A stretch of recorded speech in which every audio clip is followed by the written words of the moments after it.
All right, first, Mr. Arav, Mr. everyone for being here. Thank you so much. It just reminded me, like, I don't know if anyone's even thinking about it, like tonight, right now, it's the Super Bowl, and like it's like like we're not even thinking about it, and it's funny because like we say at the end of the Siyum, Anu Ratzim Heim Ratzim, like, but here we are, in Yeshiva doing a Siyum, doing big things, and we're not even like thinking about football or whatever is going on. So now the Siyum, from Moed Katan, the Masechet, it discusses a lot about Chol Moed, and within Chol Moed, it's discussing Pesach and Sukkot, what we cannot do, throughout Chol Moed, as well as the Hilchot of Avilut, like everyone mentioned. So it says in Daf Yud Chet, Rav said in the name of Rabbi Reuven ben Utztrovili, it says a man is suspected of having done something wrong. I'm just paraphrasing in English. Only if he has done something wrong. So you're not going to be suspected unless you actually did something wrong. But only if he has done so. And if he did not do it wholly, then he probably did it partly. And if he didn't do it partly, he probably thought in his heart to do it. And if he didn't think to do it, he saw others doing it, and he was happy that they did it. So there's this whole idea that there's always a basis for suspicion in life. And this is a very big lesson, especially how vital it is to always check on our midot and our actions. Not even for it to be an afterthought that you're doing something that you wouldn't want others to think you're doing. So it was very big. It's like maybe the way you park your car. I'm going to double park for a second. I just got to run in, I'm blocking traffic. I'm like, all right, I didn't really do anything wrong, but like that. Now someone says, oh, like the Jewish guy that's doing it, and everyone gets frustrated. But these are like the little things, even though it doesn't look like I'm doing something wrong. I have to think how is it perceived by everyone else around me. So and we're very biased. And like it says in Mesilat Yesharim, every single day we have to make an accounting of our actions. Same way we have to make an accounting of our actions. We have to make an accounting in this regard as well. That I'm not even going to raise a suspicion that I'm doing something that I wouldn't want others to think I'm doing. So and it's very easy to say I don't care what people think of me.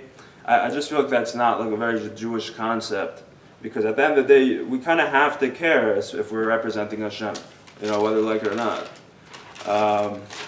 Even it might be a little difficult sometimes. So it says, on Chav Hei Amud Aleph, when a Talmid Chacham dies, everyone is his relative. That's what it says in the Mishnah, I believe, not in the Gemara. So but now it doesn't say Hakol Krovav, meaning like everyone is close to him. Rather, Hakol Kikrovav, meaning like everyone is like his relative, not that they're physically his relative. Which means that everyone has to rend their garments and really go through these hilchot of like avilot, like they lost someone in their immediate family. The ita, the seudah of a mourner in the street, and that's again when a Talmid Chacham passes away. And it says v'yadam kasherhu chayovei mechayev lemikra detanya mipnei ma banav uvnotav shel adam mitim kshein ktanim k'dei sheyivchav yitavel al adam kasher.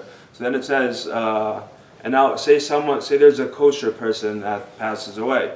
It says like you have to render garments, like it says in the Braita. So basically the same way, if someone's sons or daughters are going to pass away, very young, like you have to mourn, like basically like that. It was a little confusing. Like it said like I don't even know how to say it.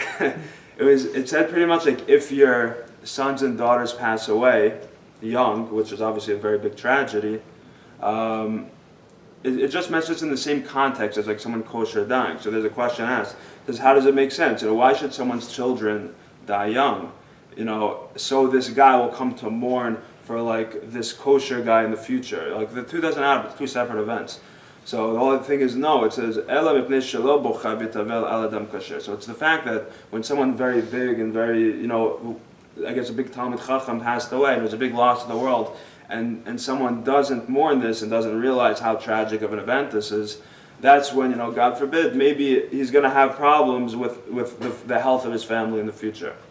It says kol b'chav u'mitavel al adam kasher, but if someone does, mourn for the loss of someone very learned and a big Talmid Chacham, mochalin lo al kol avonotav b'shvel kavod she'aseh lo.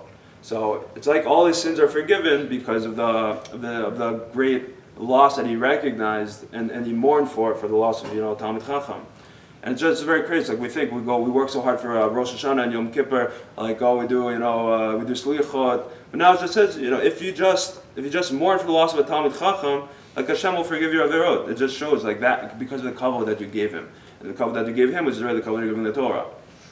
Then it says in Chav Zayin, after someone passes, the wealthy used to bring food to the house of the mourners, and in silver and gold platters, and they'd also do a lot of other finery and like expensive silverware and whatnot. So the Chachamim instituted for them to bring now all the food in willow baskets instead, so as not to embarrass those that couldn't afford it, the poor. So it just shows the importance of not embarrassing people, especially even during times of mourning, when you're gonna think like, oh, I'm only thinking about the Avel, I'm gonna give him the nicest everything. Says no, the people that can't afford to bring it, you might be doing more damage than good by doing this. So it just shows, it goes back to the whole idea of like looking at your entire surrounding, like we previously said. So you have to always be humble. Often those that try to show off the most, a lot of times they have the least, or just want to pretend like they have a lot. And it's about the bracha, not the actual number. It's about, like the Rav always says, it's about the bracha in your salary. It's not about necessarily the number. So now, okay, we're going to finish up in a sec. It says in Chavched, it says Rava said 3 things. Like Yedan said, 3 things I requested from heaven. 2 were given to me, and 1 was not. So the ones that were received was the wisdom of Rav Huna and the wealth of Rav Chasda. But what did he not receive? He didn't receive the humility of Rava bar Rav Huna, which shows that you have to constantly, like you can achieve wealth, you can achieve wisdom. These are things that are attainable. You put in hard work, you're going to get it. But it seems like what's even harder to achieve is getting the characteristic of humility.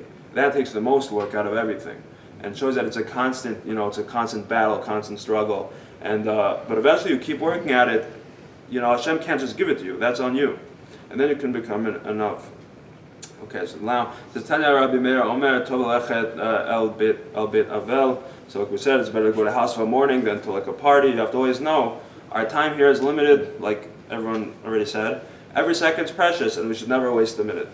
So I think, and this is just like lastly, I like to think about this a lot. Pretty much you have to think that if your life was a movie, would you watch it? Yeah, that's my life. Yeah? Yeah. I said, and then I add, and if it is, where's the microphone? And then I said, and if it is, make sure it's a very interesting movie. Yeah, so exactly. Like, very words are off. I'm so happy, so what I said. Yes. Somebody listening to what I said. Okay, so then, all right. Siyum? What's up, bro?